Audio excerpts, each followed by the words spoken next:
O efeito pode ser muito impactante, mas o propósito seria de uma conscientização e de resolução de algo que não estava ali evidente ou que estava deixado de lado. E as questões escondidas embaixo do tapete, como eu falei, né, vão aparecer forçando revisão, ordenação ou até mesmo eliminação. A gente vai tratar hoje de um assunto, tá entre as técnicas mais antigas da astrologia, que é a técnica da alunação. Meus queridos, cá estamos para mais um vídeo. Meu nome é Diogo Borges e hoje voltamos a ter o privilégio de ter connosco a Marisa Agathoni Fontes. Muito bem-vinda novamente às Escolas de Astrologia, Marisa.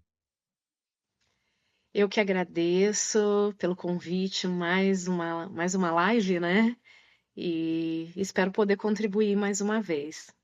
Não, tenho a certeza que sim. Já agora aproveito para partilhar que a Marisa, no outro vídeo que já esteve cá nas Escolas de Astrologia, falou sobre esta questão da investigação, a astrologia dentro do modelo mais de investigação académico, que eu aconselho perfeitamente tu ires ver no final deste vídeo, não é? Fica connosco até ao fim. E hoje vamos falar de um tópico que eu acho que é super quente, não é? É impossível qualquer pessoa que olhe o céu e abra mais nestes últimos dias não tenha reparado na Lua. Marisa, a Lua encanta desde quando? Por que decidiu falar deste tema? Pois é, acho que a Lua encanta desde sempre, né? A gente vai tratar hoje de um assunto que é considerada tá entre as técnicas mais antigas da astrologia, que é a técnica da lunação. Então, lunação, eclipse, os antigos já tratavam disso. E acho que Então, nos eu acho que encanta o a todo. encanto já vem daí, né? É mesmo, agora acabamos de ter este vídeo, aproveito de dizer que está a ser gravado dia 18 de agosto, não é? De 2026. Acabamos de sair do eclipse solar, onde temos tantas e tantas pessoas aqui na Península Ibérica a olhar para a Lua e para o Sol, esta relação entre os dois luminares. Mas acompanha-nos até ao final, porque eu tenho a certeza que vais entender melhor sobre a importância, sobre esta questão das lunações, que é aquilo que a Marisa tem a bondade de nos partilhar. Marisa, se calhar, não sei se querem fazer uma introdução ou vamos já ver o seu slide, o que é que prefere? Acho que a gente pode passar os slides, que no próprio slide ali eu já introduzo um pouco do que se trata, mas Que bom. basicamente a gente vai falar de lunação e o eclipse como uma lunação especial que acontece aproximadamente de 6 em 6 meses. É basicamente isso. Então, aqui, lunações e eclipses. Lembrando, como eu falei, que o eclipse não deixa de ser uma lunação especial, mas vamos aqui em frente, eu vou primeiro explicar do que se trata a lunação, falar um pouco tecnicamente do que se trata, e mais à frente aí eu vou trazer para essa especificidade do eclipse. Deixa eu colocar aqui o óculos para ler melhor. Então vamos lá. Lunação ou ciclo lunar, né? Seria a mesma coisa, que nada mais é do que um período que inicia na lua nova e vai terminar no início da lua nova do próximo mês. Ou seja, por que é de um mês até o início do outro, né? Não que coincida do dia primeiro ao dia primeiro, né? Mas é o tempo que a lua demora para completar esse ciclo. Então, esse ciclo ele ocorre em aproximadamente um mês, não chega necessariamente aos 30 dias, mas é praticamente aí um mês que demora para a Lua passar por todas as fases dela. A lunação ela é marcada então pelas luas novas, que é o início do ciclo, e luas cheias, que é o ápice, e enfim, eu já vou falar aqui das outras fases, mas basicamente a alunação enquanto técnica, a gente vai ver aqui que a gente faz uma marcação, tanto na lua nova como na lua cheia. E os eclipses, como eu falei, são lunações especiais que ocorrem a cada 6 meses aproximadamente. Então, como eu falei, a alunação é uma das primeiras técnicas já utilizada no Paleolítico, e ela ocorria nessas observações que eram depois marcadas nas cavernas, como a gente tem aqui nessa ilustração. Então, esses tracinhos que a gente vê aqui, entre outras figuras, né, era assim que eles marcavam as lunações, era uma forma dos antigos marcarem é, o tempo, né, das lunações. E, embora eu não vou ficar aqui falando de história, mas lembrando que a astrologia inicialmente era coletiva e os antigos utilizavam muito para essa marcação de tempo, de ciclos, para ver melhores momentos de plantar, de colher, o clima, enfim, tinha essa intenção mais de sobrevivência coletiva. Então, era também aqui, como eu falei, né, de plantio, tudo, mas utilizada também para alimentação, caça. A lunação, ela, como eu falei, né, inicialmente a astrologia era coletiva, então ela vai mobilizar realmente aspectos coletivos. Depois já da existência da astrologia individual, a gente sabe que a alunação também mobiliza aspectos individuais no mapa de cada um. Então, quando eu falei que a alunação ela é marcada pela lua nova e a lua cheia, tecnicamente, a gente tira, né, o mapa, a gente registra o mapa para aquele momento. Então, quando a gente tem a lua nova daquele mês, e o que seria a lua nova em termos astrológicos? É quando o Sol e a Lua estão em conjunção, ou seja, quando eles estão no mesmo grau, mesmo minuto, mesmo segundo, ali se dá a lua nova, ou seja, é o início de um novo ciclo. Então, aqui até nesse exemplo que eu coloquei, embora a gente já esteja aqui no dia 18 de agosto, né? Mas aqui eu coloquei como exemplo a lua nova de Câncer, que se deu no dia 14 de julho de 2026. Esse mapa aqui que eu coloquei, eu fiz para Brasília, porque, assim, a gente, para fazer a alunação de um país, a gente faz para aquele horário, né, para aquele dia, horário, e para a capital daquele país. Então, aqui no caso, eu fiz para Brasília, que seria o mapa do Brasil para aquele momento. Então, essa alunação se deu, como eu falei, dia 14 de julho de 2026, às 6h44 da manhã, Brasília. Mas a gente marca realmente a alunação por Greenwich, e a gente depois vai adaptando, colocando a cidade que é a capital do país. No caso de Portugal, seria Lisboa, né? Então, aqui só para deixar claro que é o mapa aqui do Brasil, que é a alunação para o Brasil. Então, a gente aqui vai olhar qual é a casa, né, em que cai essa alunação. Então, aqui a gente tem Sol e Lua, 21 graus, 59 minutos, vai 22 graus de Câncer. No caso aqui do Brasil, foi no ascendente. Porque aqui, embora no desenho parece que está dentro da 12, né, mas aqui o ascendente se deu aqui, né, no grau da alunação. Então, aonde cai essa alunação, né, a casa que cai, vai indicar o assunto que vai estar mobilizado naquele mês, ou seja, aquele período que a Lua vai passar aqui por todo esse mapa, né, ela vai indicar que assunto que vai estar sendo mais mobilizado, seja para um país, seja para uma pessoa. E ao mesmo tempo, a alunação também é marcada por planetas e signos. Então, aqui, quando a gente fala lunação de Câncer, é a lua nova que ocorreu nesse grau, minuto e segundo do signo de Câncer. Então, ela é marcada aqui pelo signo de Câncer, pelas suas qualidades e pelos planetas que estão envolvidos nessa alunação. Porque a alunação sempre vai ter o Sol e Lua em conjunção, mas ela vai mexer aqui com algum outro planeta. Não necessariamente, mas aqui no caso, a gente teve aqui essa alunação em conjunção com Mercúrio. Está aqui bastante próximo, por sinal. É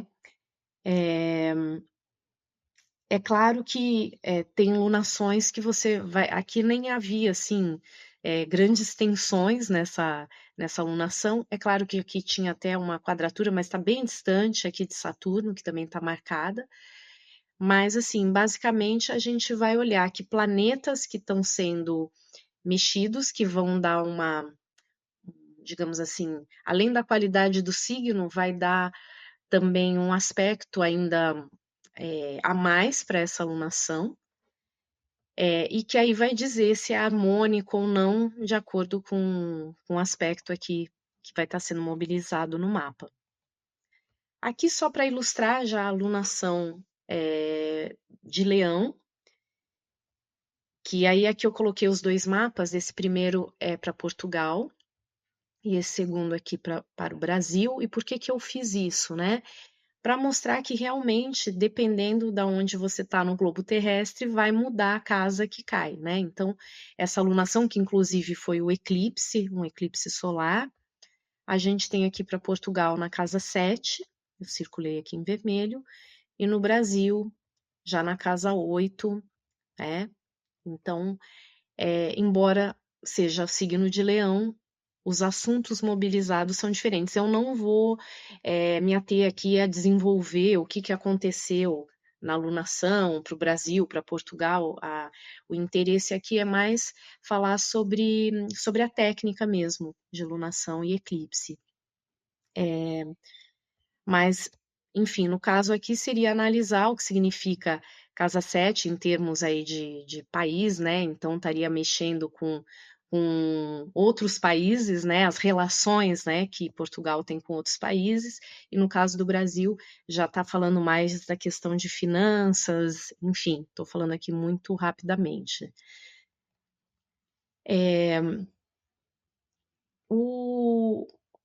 Aqui no caso, a alunação ainda, né? Como eu falei, depois, embora aqui até eu esteja mostrando um mapa de outro eclipse, mas no caso, ainda me atendo à alunação, o que ela traz, né, de especial? Então, ela pode exacerbar uma situação, porque ela cai numa determinada casa do mapa coletivo ou da pessoa, então aquele assunto fica proeminente aquele mês. É um momento interessante para você poder ajudar a planejar as ações para aquele período, né, de um mês, e ela é marcada pelos planetas que ela atinge. Ou seja, no mapa da alunação, eu já vou explicar por que que eu botei esse aqui específico.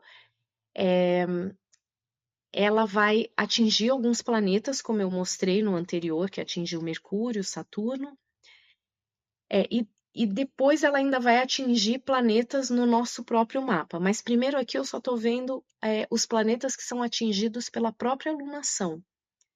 Então, nesse caso aqui, eu peguei essa alunação de fevereiro desse ano, que foi no dia 17 de fevereiro, também aqui para o Brasil, né, às 9h02 da manhã, que se deu aqui na casa 11. No caso, foi um eclipse também, mas eu peguei essa alunação, que eu achei ela bastante interessante, porque ela foi uma alunação uraniana. Ela faz aqui uma quadratura com Urano, né? E para poder explicar o que é o governante da alunação. Porque uma coisa é ela atingir planetas, como a gente viu anteriormente, que ela atingiu Mercúrio, Saturno, que são planetas que ela toca.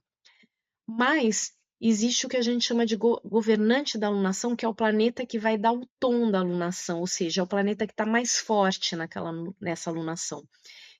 E que muitas pessoas dizem que seria o regente, e não necessariamente. Nesse caso aqui, eu acho que ele é bem. Que dá bem para exemplificar isso. Então, era uma alunação de Aquário. Aquário tem 2 regentes, que é Saturno e Urano. E aí, quando a gente olha aqui para Saturno, Saturno estava a 0 grau de Áries, e assim, não fazendo um aspecto maior com a lunação, seria um semissextil, mas eu estou falando de aspectos maiores, né? E aqui você tem Urano, né, a 27 graus de Touro, fazendo uma quadratura e ao mesmo tempo sendo regente. Então aqui fica claro que o Urano está muito mais forte do que Saturno. E ele realmente é o planeta que está mais forte nessa alunação. Então a gente dá esse nome de governante da alunação. Ou seja, ele dá o tom, ele vai estar forte. Ou seja, a gente pode dizer que foi uma alunação com situações inesperadas, repentinas, que são significados de Urano, né? Então, alguma coisa ali repentino, inesperado, aconteceu nessa alunação. E é claro, dentro desses assuntos, né? E aí, dependendo da pessoa, vai cair numa casa específica, vai ser naquele assunto específico que a pessoa vai ter alguma surpresa, algo inesperado ali vai acontecer. Bom, já que a gente está falando de lunação e falando de lua nova, lua cheia, é importante a gente lembrar que na astrologia a gente marca não só luas novas e luas cheias, embora elas são, digamos assim, marcantes, para fazer o mapa da lunação. Mas a lua ela tem um ciclo e a gente marca, né, astrologicamente, 8 fases. Muitas pessoas só conhecem 4 fases, né, que seria a lua nova, crescente, cheia, minguante e aí volta a nova. Mas aqui a gente marca 8 fases. E cada uma delas a gente pode acompanhar o que está acontecendo durante essa alunação. Então, a alunação, basicamente, ela é marcada por 2 etapas, que seria da lua nova até a lua cheia, e passando pela lua crescente, primeiro quarto, gibosa ou quase cheia, e chega aqui ao seu ápice na lua cheia. Ou seja, o que foi plantado, o que foi iniciado aqui na lua nova, você vai ter o seu clímax aqui na lua cheia. Ou seja, tudo nesse período fica exteriorizado e tem um clímax aqui na lua cheia. E depois da lua cheia até a próxima lua nova, passando pela lua disseminadora, último quarto e balsâmica, a gente já tem, digamos assim, uma internalização do que foi do que aconteceu durante a primeira etapa da alunação. Então, enquanto aqui a gente, nessa primeira etapa, a gente coloca para fora e vai e exterioriza o que a gente pretende, a partir da lua cheia, isso começa já a se interiorizar a ponto de ver o que a gente colheu ali, o que deve ir para frente, o que a gente deve abandonar, para quando chegar esse novo ciclo aqui de lua nova, a gente já está pensando numa espiral, né? Numa espiral crescente, a gente já vai estar numa outra etapa. Algumas coisas são abandonadas, outras são mantidas, e assim por diante. Aqui eu coloquei os graus só para ilustrar mesmo o quanto é considerado de graus entre uma lua, entre uma fase e outra. Então, aqui a lua nova é de 0 a 45 graus, a lua crescente de 45 graus e 1 minuto a 90 graus, primeiro quarto 90 graus e 1 minuto a 135, e assim aqui por diante, né? Eu fui colocando depois 135 a 180, tanto que você chega aqui na lua cheia, os 180 graus, né? E a gente finaliza depois a lua balsâmica já chegando nos 360 graus, que já é a próxima lua nova. Bom, antes de falar da superlua, é importante dizer, só para ilustrar mesmo, que existe um autor que é o Dani Rudyard, vou voltar aqui, ele tem um trabalho interessante sobre essas 8 fases da lua, que ele relaciona inclusive com a fase que a gente estava quando a gente nasceu. É um trabalho bastante interessante porque ele entende que a gente pode ter características relacionadas a qual tipo de lua que a gente, a qual fase da lua que a gente nasceu. Aqui, mais por curiosidade, o que é a superlua, porque assim, são termos bastante utilizados, pelo menos aqui no Brasil se fala muito de superlua, né? E nada mais é do que uma lua nova ou cheia próxima do perigeu, né? O perigeu que aconteceria, né, 24 horas antes ou depois dessa lua nova. Então, na situação de perigeu, que é essa proximidade, né, da Terra, você acaba tendo uma visão assim maior da Lua, que ela fica 14% maior que o normal. Então ela fica assim imponente, grande, visualmente realmente fica muito bonita. Em termos de significados astrológicos, é que os seus efeitos são mais fortes. A lua azul também é um outro termo bastante utilizado, e embora nesse desenho ela esteja aqui azulada, mas isso não é visto no céu, não é uma lua que fica azul, é só que são duas luas cheias no mesmo mês, dependendo de como o calendário se coloca, você às vezes atinge no mesmo mês, no mesmo mês corrente, caem duas luas cheias, né? Então, normalmente isso acontece quando o mês já começou numa lua cheia e ali no fim já entra uma outra lua cheia. Mas, em termos astrológicos, não tem nenhum significado, nada que a gente diga assim, que é diferente aqui da superlua, que a gente sim pode dizer que os seus efeitos são mais fortes.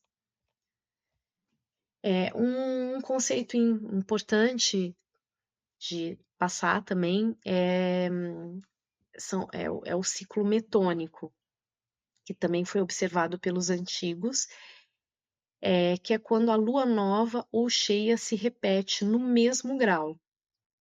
Isso ocorre a cada 19 anos, né? Então ela vai ocorrer, na verdade, no mesmo grau ali do mesmo signo, é como se fosse a mesma lua. Isso ocorre a cada 19 anos. E, como eu coloquei aqui, equivale a 235 lunações, totalizando 6.939 dias e 16 horas e meia. Então, após 19 anos, as fases da Lua repetem-se nas mesmas datas do calendário, né? Então, é interessante quando a gente vê uma Lua nova, você pode olhar lá atrás, 19 anos atrás, o que aconteceu. Agora aqui trazendo a lunação para um mapa natal, né, um mapa individual. Como é que a gente observa a lunação? Aqui eu peguei um mapa qualquer, né, quer dizer, não é qualquer, existe, é um mapa de uma mulher. Aqui, embora eu não tenha colocado, ela nasceu no dia 19 de abril de 1962, eu agora não consigo lembrar o horário, é Rio de Janeiro. Então, eu peguei esse mapa aqui como um exemplo. Eu acho que aqui aparece. Não, aqui não aparece. Eu achei que. Enfim, mas vamos lá. É só para vocês verem como que a gente vê isso num mapa individual. Então,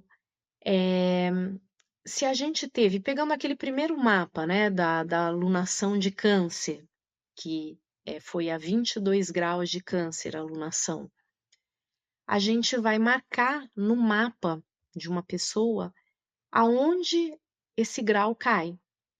Então, a gente localiza e verifica a casa que cai. Então, aqui no caso, eu marquei aqui com essa bolinha vermelha, o 22 graus de Câncer. No caso dessa mulher, cai na casa 10, a casa ligada à profissão, objetivos de vida, status social, como ela se coloca socialmente, né? E depois depois de verificar a casa, a gente vai observar se há algum planeta que faz aspecto e, no caso, já ver quais aspectos que ocorrem.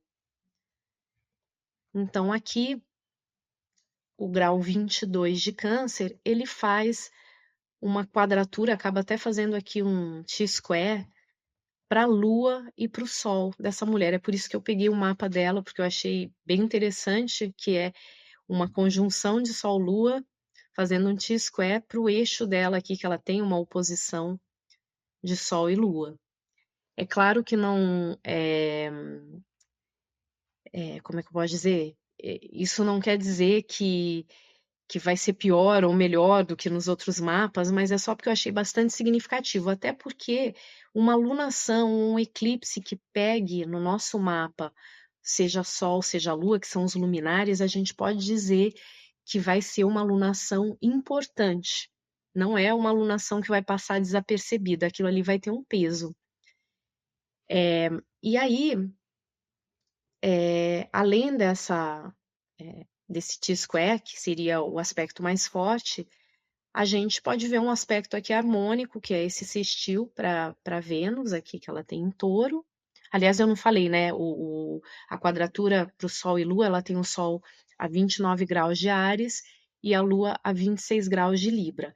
É claro que 22 graus para 29 tá até bastante distante, mas aqui eu considerei por causa dessa Lua que já se opõe ao Sol. Então, é como se puxasse o aspecto, né?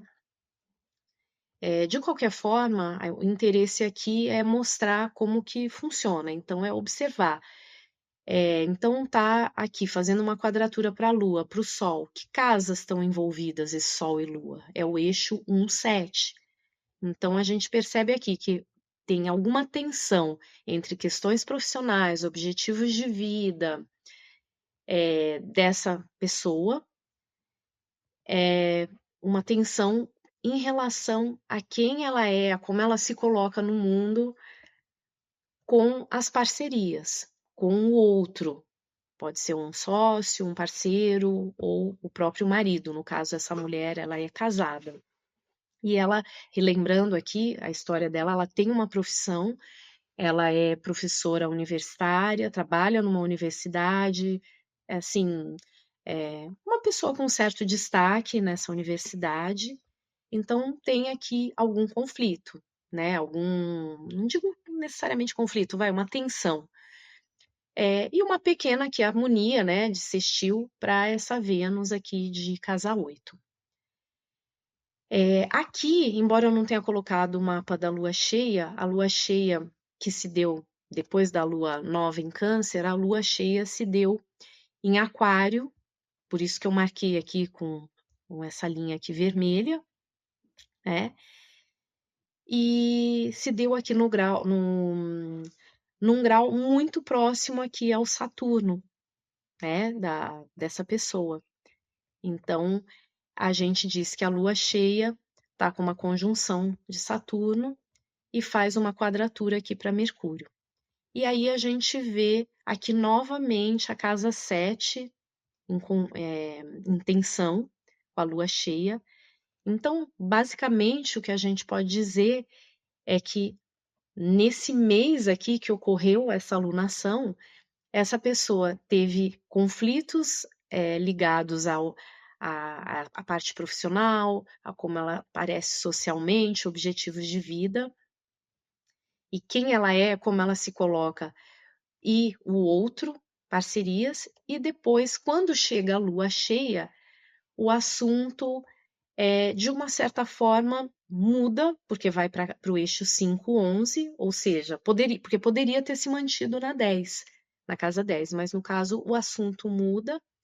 A gente já vê aqui uma lua caindo na casa 5, que pode até falar de filhos, mas também pode falar da criação dela, de criação, de como ela se autoexpressa no mundo, das próprias criações que ela faz, que pode até ser no mundo profissional. Lembrando, né, isso eu não falei, esqueci de falar, a lua cheia, ela não apaga a lua nova. Ela vai ou enfatizar ou vai trazer alguma coisa que vai acrescentar, mas ela não apaga. Então, aqui no caso, se a alunação começou falando de aspectos profissionais, essa casa 5 pode falar assim de como ela se autoexpressa, como ela traz coisas que são só delas, né? De autoexpressão, de criação, até dentro do mundo profissional, mas mostra que tem aí alguma tensão com parcerias. E que pode também, a gente também pode relacionar aqui casa 5, casa 7 também como uma parceria aí mais amorosa mesmo. Mas enfim, é só para mostrar então que outras casas acabam sendo mobilizadas quando a gente vai vendo que planetas que acabam sendo acionados dentro da lunação. Aqui, na verdade, eu estou trazendo um pouco de outros temas relacionados à alunação, mas que não necessariamente são os mais importantes para você ver quando você está observando uma alunação. Quando você observa a alunação, é aquilo mesmo que eu falei até agora. Um dos temas são as 8 fases da Lua, né, e as suas interpretações, que é aquele trabalho que eu falei do Dani Rudyard. A alunação pré-natal, ela também tem uma grande importância, ou seja, né, aonde foi a alunação, que lunação estava ocorrendo quando você nasceu. Ou seja, se você nasceu numa lua crescente, por exemplo, houve uma lua nova antes do seu nascimento. Esse ponto no seu mapa, ele é importantíssimo, e às vezes você não tem planeta, às vezes você não tem nada ali, mas ele tem uma grande importância. A revolução lunar também vai falar de um ciclo lunar, né? De uma outra forma, ela também vai ocorrer aí aproximadamente 28, 29 dias, mas aí a gente está vendo, assim como existe a revolução solar, né? Naquele momento, naquele horário, né? Qual é aquele momento, qual é aquele horário que a Lua circula o seu mapa e volta no mesmo grau, minuto e segundo da sua lua natal. Ali também inaugura um novo ciclo e vai falar de como você vai estar emocionalmente naquele ciclo. E a lunação progredida, que já é dentro do método, né, da técnica de progressão, é quando a Lua e o Sol, dentro do mapa progredido secundário, estão em conjunção. Não por direção, a Lua dentro do mapa secundário em relação ao seu mapa natal, dentro do próprio mapa de progressão secundária. E isso acontece pouquíssimas vezes ao longo da vida da pessoa, porque demora aí em torno de, né, se a Lua demora 28, 29 dias aí para fazer esse ciclo, vai demorar 28, 29 anos para isso acontecer. Então também marca uma nova fase também na vida da pessoa, ou seja, tudo aqui são ciclos. Por que eu estou colocando isso aqui também? Acho importante falar, eu coloquei aqui lunação, curso 1001 luas, eu desenvolvo com o professor José Maria Gomes Neto, que também é astrólogo, é um curso que acontece uma vez ao mês, todos os meses, ao longo do ano, sempre nas luas novas, e depois a gente dá ali a gente faz um encontro também na lua cheia, que além da gente mostrar o que está acontecendo no céu, mostrar onde está caindo a lua nova, a lua cheia, a gente também pega um mapa dos alunos para acompanhar, para que eles tenham um acompanhamento do que está acontecendo na vida deles ao longo desse período. Então, como vai ser essa alunação? O que está pegando no seu mapa? Igual eu mostrei no mapa é, dessa senhora que eu falei há pouco. Né? Então, há um acompanhamento e, ao mesmo tempo, a gente também dá esses tópicos, como eu falei aqui, por exemplo, essas 8 fases da Lua, lunação pré-natal, revolução lunar, lunação progredida. Então, a pessoa ela vai tendo essa noção do que está acontecendo na vida dela, que ciclo que ela está vivendo, que fase desse ciclo, e isso ajuda ela a poder planejar, fazer um bom planejamento da vida dela e ver qual é o melhor momento, né, para as coisas que ela tem interesse. Esse curso, como eu falei, ele é uma vez por mês, então ele não tem início, meio e fim. Embora a gente faça edições, né? A gente fez uma edição do eclipse que começou do eclipse de fevereiro, né, o de Aquário, e encerrou nesse último eclipse solar, agora que teve em Leão.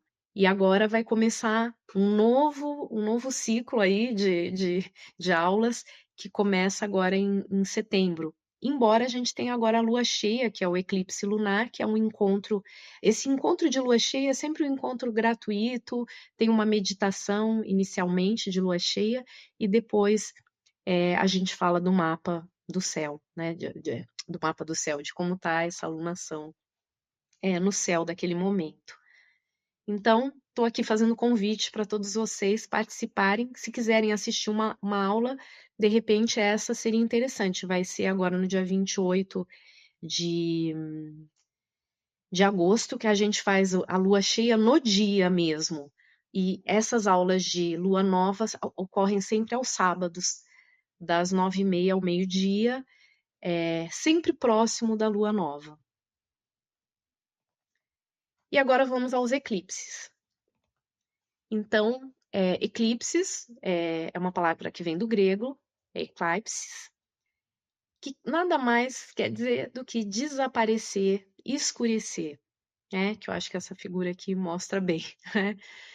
Então, como eu já tinha dito, o eclipse é uma lunação especial que ocorre a cada 6 meses, aproximadamente, né? Às vezes não é bem assim, mas quando a Lua se encontra no seu nodo, norte ou sul. E lembrando que estar no seu nodo nada mais significa do que estar sobre a eclíptica. Eclíptica, relembrando, é o caminho aparente do Sol ao redor da Terra, né? O eclipse solar é quando a Lua encobre o Sol, por causa ela passa, né? Eu vou mostrar aqui a figura, o que significa isso, por que a gente diz que a Lua encobre o Sol. O eclipse lunar, a sombra da Terra faz a Lua desaparecer. Já vou ilustrar aqui para vocês.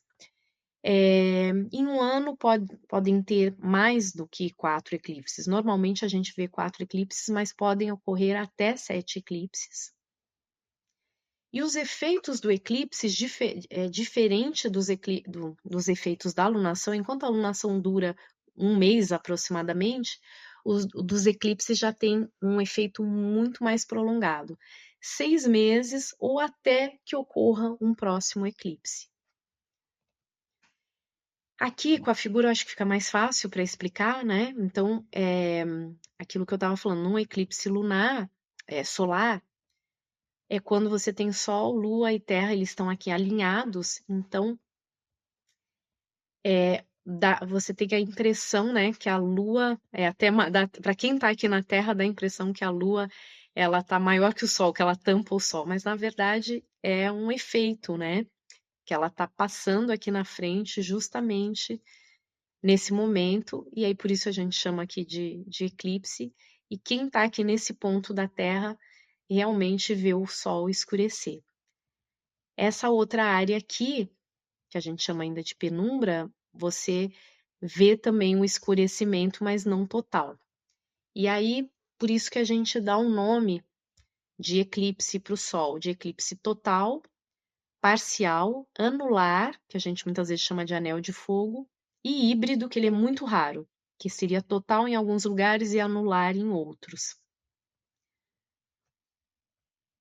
Ah, eu ia esquecendo de falar que a duração, né? A duração máxima de um eclipse solar é de 7 minutos. Na verdade, ele pode variar de 3 a 7, embora esse último acho que foi 2,8, né, de tempo para a Lua encobrir o Sol.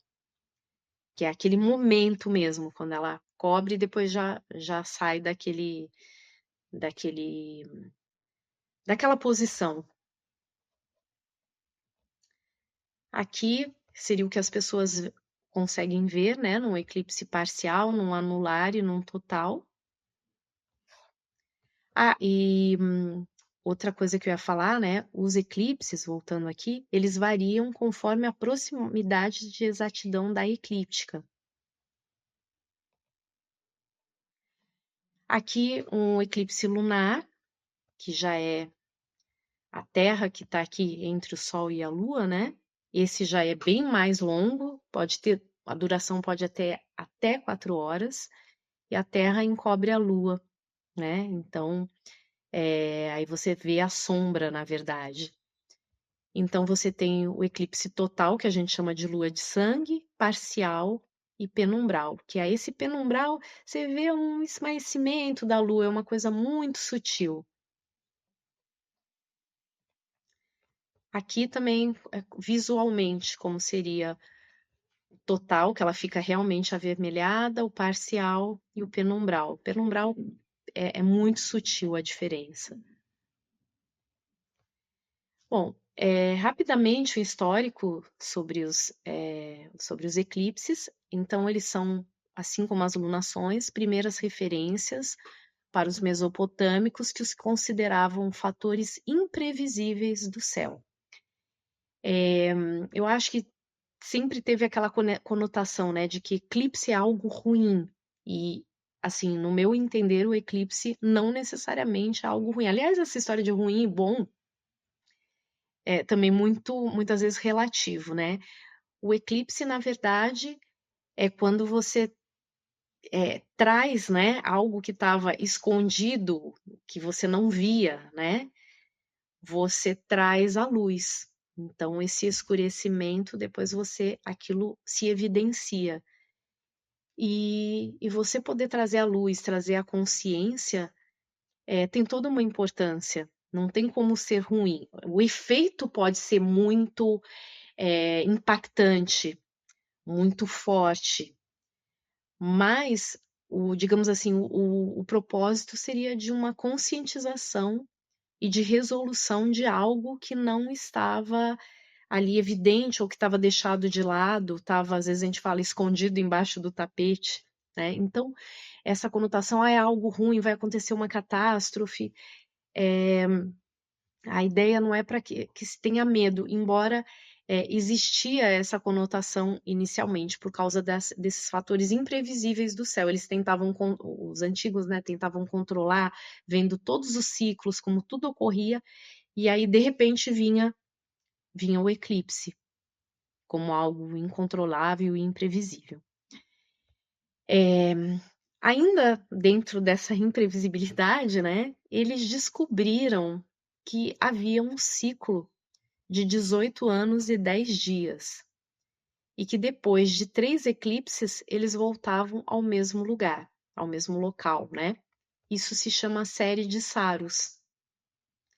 E o ciclo de Saros é interessante que ele é bem preciso na astrologia e ele é só considerado para o eclipse do Sol. Ou seja, ele repete o mesmo local da Terra, mas não repete o mesmo grau. É diferente lá do ciclo metônico que eu falei para a lunação. Então, ele vai, depois desse período, ele volta a ocorrer no mesmo local da Terra, mas o grau já vai estar avançado em 10, aqui como eu coloquei, ele avança 10 graus. O ciclo metônico que eu falei das lunações, ele, ele serve, né, para as luas novas e cheias, e ele corresponde a 77% dos eclipses. Aqui, só para curiosidade, né, que o eclipse lunar ele pode fazer parte da mesma alunação do eclipse solar, ou pode ser ao contrário, você tem primeiro um eclipse lunar, que ele pertence à alunação anterior, e depois vem um eclipse solar.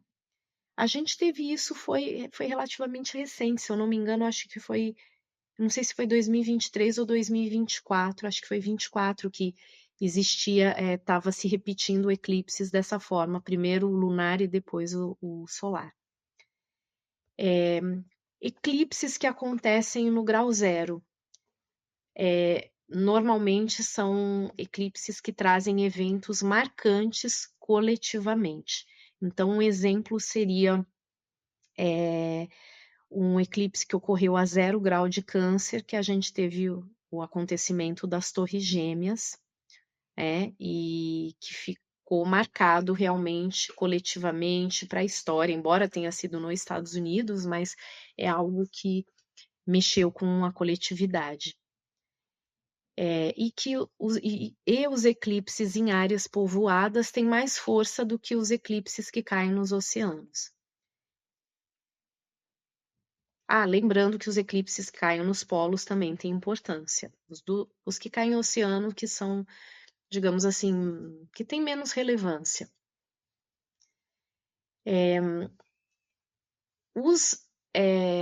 Os eventos que ocorrem próximos aos eclipses, eles costumam ser significativos. Então, quando não precisa ser no dia do eclipse, mas quando já vai se aproximando o eclipse, costuma acontecer ali alguma coisa e aquilo é bastante significativo. E essa situação pode até ocorrer até 21 dias antes ou depois, porque são semanas antes. É igual na alunação, eu acho que eu não falei, mas na alunação, às vezes também ocorre 3 dias antes, 3 dias depois, é naquele período, não precisa ser no dia, no momento, naquele horário. Aí, aqui trazendo Jansky, que é um dos autores, né, de eclipses, ele vai definir eclipse como ênfase e crise. Ou seja, algo ali vai ser enfatizado e vai trazer uma crise.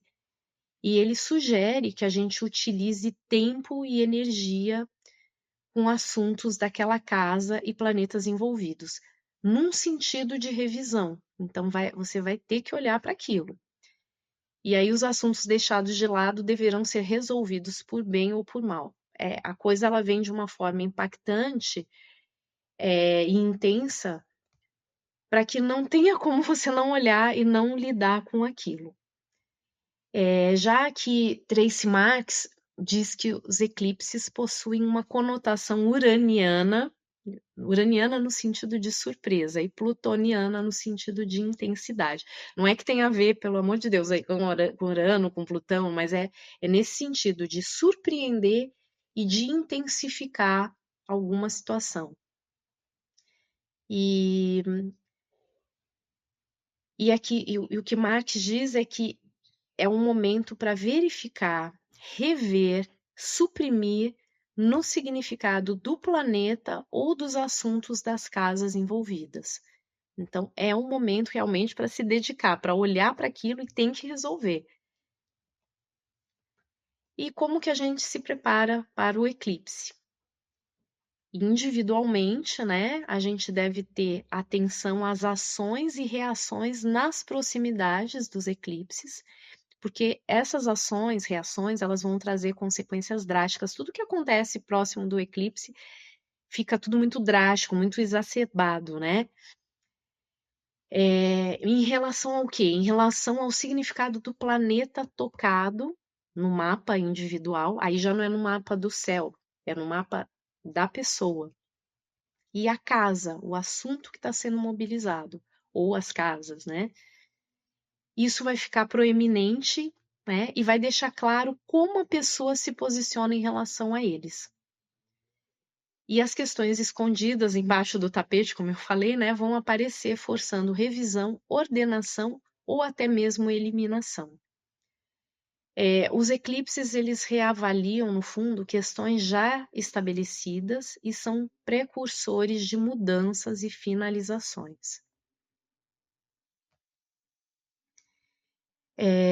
Então, aqui, olhando para o mapa, de novo, eu trouxe o mapa daquela senhora, né? Não, desculpa, esse não. Aqui eu trago de novo o mapa do eclipse, mas que seja. A gente, para se preparar para o eclipse, a gente precisa observar, então, em qual casa vai cair o Sol e a Lua do eclipse. Eu botei casa ou casas, porque pode ser um eclipse lunar, né? Que aí é um eixo. E observar se há planetas tocados e quais significados destes planetas, né? Então, aqui eu já trouxe esse último eclipse recente, né, que foi no dia 12, que a gente tem aqui Sol e Lua a 20 graus de Leão. Esse aqui é um mapa para o Brasil, eu já vou depois mostrar o de Portugal também. Então, a gente tem aqui o que isso está sendo tocado no nosso mapa. 20 graus de Leão, que casa cai no nosso mapa? Que aspectos faz com o nosso mapa?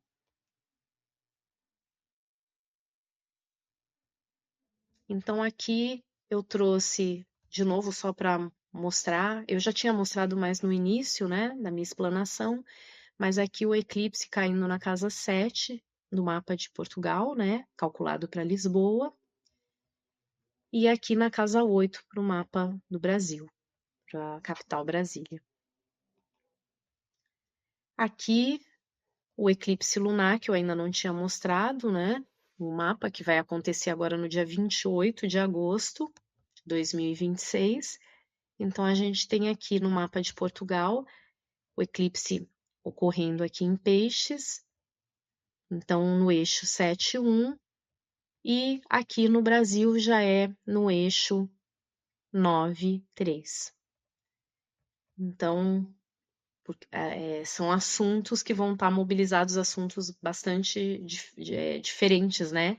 Enquanto Portugal ainda mobilizado por situações de relacionamentos com outros países, né? Porque ainda fala de casa 7, então enquanto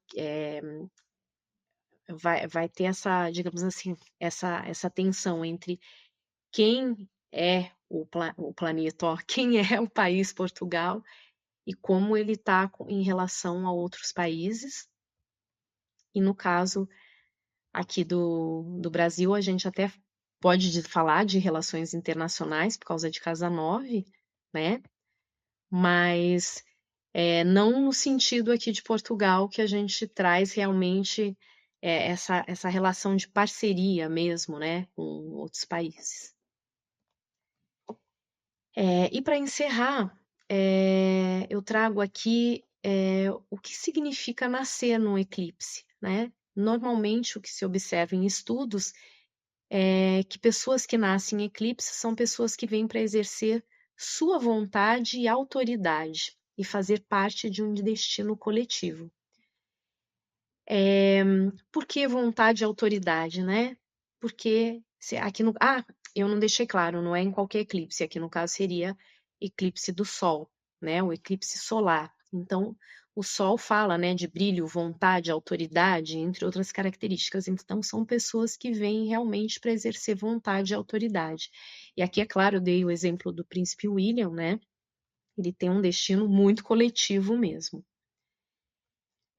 A gente tem o Trump também, que nasceu em eclipse, mas no caso dele é eclipse lunar. Aqui, só para ilustrar algumas pessoas que nasceram em dia de eclipse. Então, a gente tem o Alexandre o Grande, 24 de fevereiro de 327, Karl Marx, 5 de maio de 1818, e o João Paulo II, né, o Papa, 18 de maio de 1920. E é isso.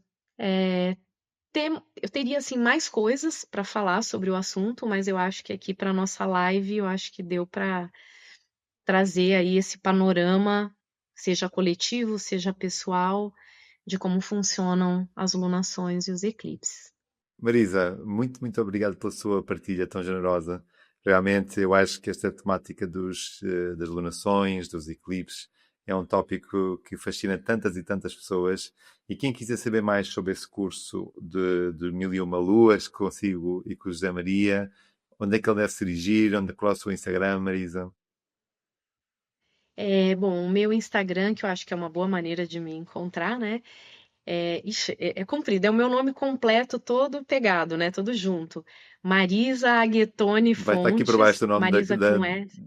Vai estar, né? Então, é tudo juntinho.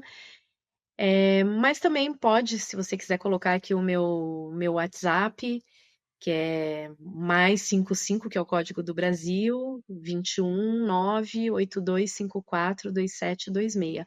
E tem meu e-mail também, que é marisafontes, tudo junto, @gmail.com. É muito simples e tu rapidamente consegues chegar ao contacto da Marisa e, quiçá, para além deste curso das Mil e Uma Luas, a Marisa também faz consultas, não é?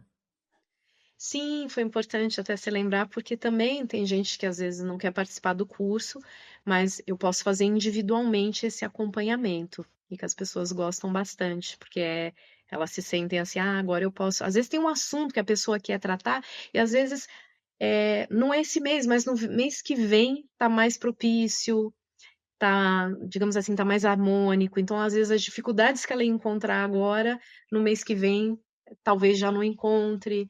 E eu acho que o mais interessante é a pessoa poder fazer esse acompanhamento, ver como ela vai também se desenvolvendo ao longo desses ciclos. É Isso é isso, mais fácil sim. Então já sabes, Marisa Aguentoni está aqui por baixo, fontes, tudo junto, também na descrição do vídeo vais encontrar o link direto. O meu e-mail da Marisa é muito simples, o WhatsApp também está tudo na descrição do vídeo para poder rapidamente chegar até a Marisa e, quiçá, fazer esse acompanhamento das luas. Marisa, mais uma vez, muito obrigado pela sua partilha tão generosa. Foi um gosto muito grande voltar lá a ter connosco. Eu que agradeço mais uma vez pelo convite. Espero realmente ter contribuído. E é isso, até a próxima. Até uma Obrigada. próxima. E a ti, deixa um comentário para a Marisa. Já sabes, deixa um like, subscreve o canal se ainda não fizeste. Tenha um excelente dia e continua a descobrir a astrologia.